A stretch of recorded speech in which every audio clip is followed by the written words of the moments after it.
Hey, how you doing? Alex here. Thanks for joining me. And in today's video, we're going to go over two fun topics to dive into that hopefully helps you focus on the right things to play at the next level, to play in college. And the first topic we're going to be diving into is what high school players think gets them committed, gets them to play at the next level, what they think maybe college coaches want, but is actually not technically wrong, but it's not the full picture.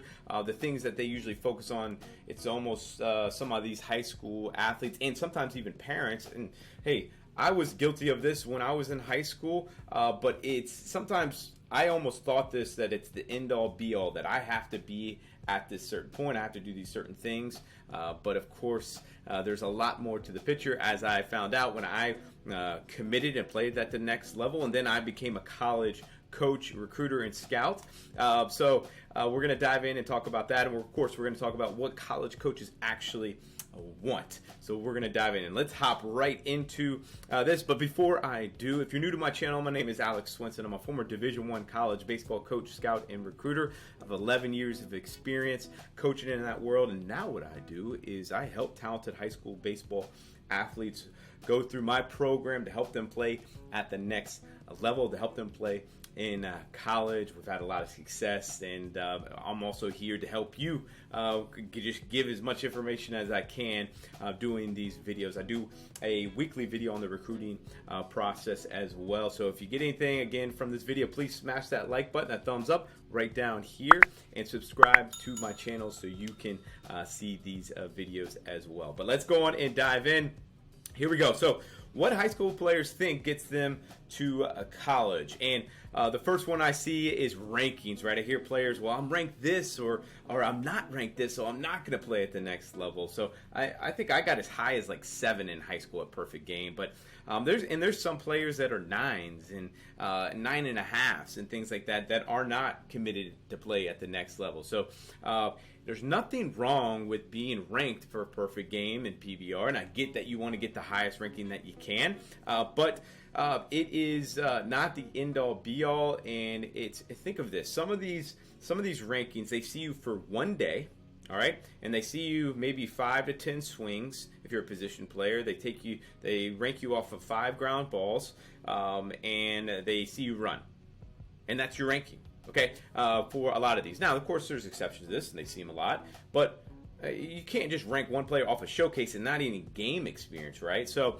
don't take the rankings too seriously. And again, I understand if you want to get as high as you can, but it does not really help you in recruiting. The next one's being the best player on your high school team. Doesn't technically mean you're going to be recruited. Depends on your high school, right? You could be on a field in South Dakota or North Dakota and be the best high school player. Doesn't mean you're going to play at the next level. Okay, now of course we want to strive to be the best player, but just being the best player at a high school team doesn't mean you're going to play at the next level. What travel organizations you play for, guys? This, you want to be on a good one. Some of you guys might know about travel organizations. How I feel about travel organizations these days, I think they're really overrated. But there's a few good ones out there, and the reason why I think they're very overrated is because you could travel all across the country. You can play a lot. You play around the region. You pay a lot of money, and you don't get any exposure. That doesn't really help you. Okay, and just a name of an organization doesn't get you to the next level. The next one, this is some physical stuff. Just throws hard. So if you just throw hard, doesn't mean that you're just going to automatically play at the next level. There's nuance to this. Maybe this is a good one that I hear a lot. Has a good exit velocity. Just because you have a good exit velocity or don't have a good exit velocity doesn't mean you're going to play at the next level or not going to play at the next level. I've seen guys that have 100+ exit velocities, but they get in a game and they can't hit in-game pitching, right? So that alone doesn't get you. Nothing wrong with having a good exit velocity, okay? Nothing wrong with throwing hard. But there's, again, more to this, right? Just runs fast. That's just not going to just automatically get you to the next level.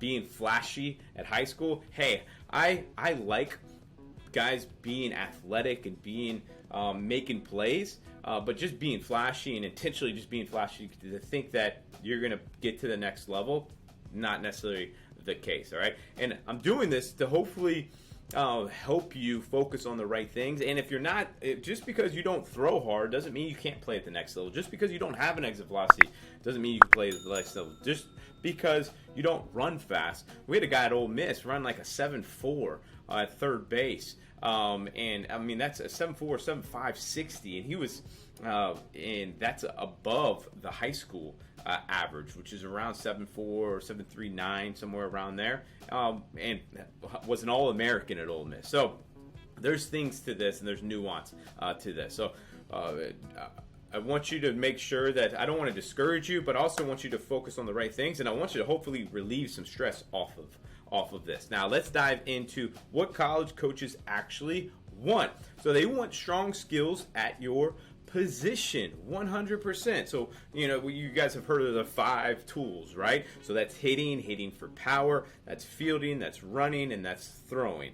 Now, if you're a first baseman, you don't need to technically run that fast. It would be great if you do. Doesn't mean you don't work on it, right? But that's why I said strong skills at your position. If you're a pitcher, you don't technically need to run fast, right? You want to be athletic. Doesn't mean that you don't want to, but not work on those things. But again, it's specific to the position, and you want to work on those skill sets. Game experience is huge, okay? Not a lot of people think about this for some reason, right? And game success is just because you have good showcases, or just because, or if you're not a very good showcase player. So I'm an example of I wasn't a good showcase player. What does that mean?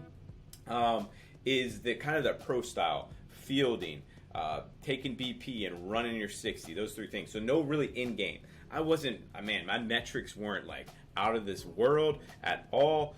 Some of you guys know I was like below average, and then I worked to got better at this. But my game, I was a gamer, as they call it, right? I really performed in the game. I did the things that helped the team win. I performed under pressure. I was clutch sometimes, right? I wasn't clutch every time, but that was big. So game experience and game success, and then as the higher levels go, game success, it gets really good competition. That's big, especially as we get higher and higher. Prove you can make in-game adjustments. Hitters, you can make in-game adjustments. Pitchers, you can make in-game adjustments. That's huge. That's what these college coaches actually want. Makes the routine play big time. All right, clutch. We talked about this. Perform under pressure. Mentally tough. And composure is key. Consistent work ethic.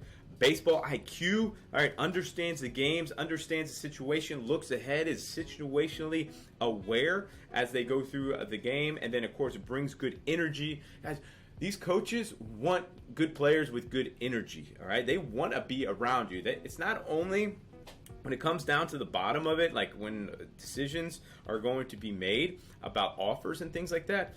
Do they want to be around you? Are you a type of player that they want to be around? Are you going to be a nuisance? Are you a low energy guy? Are you complain a lot? All those things. Because they're going to be around you for 4 years, 3 or 4 years in college. So if they don't want to be around you, they're just going to go to the other guy. And then team first player. Team first player is really key to this, and being a guy that cares to win and puts the team first, cares about their team, and cares about the players that are at their position too. I'm still really good friends with players at my position that I played in college, and we were competing for spots. We were competing for starting, but we, as much as we wanted to be that starter, we were rooting for each other too. It was genuine. Being that guy, man, helps you go a long way, and the coaches recognize that too. Helping your team win, helping the guys around you, which ultimately helps the team win, and being coachable is a huge thing. So hopefully you got something from this. If you did, again, please smash that like button, that thumbs up, and subscribe to my channel, and I will see you in the next video. All right, take care.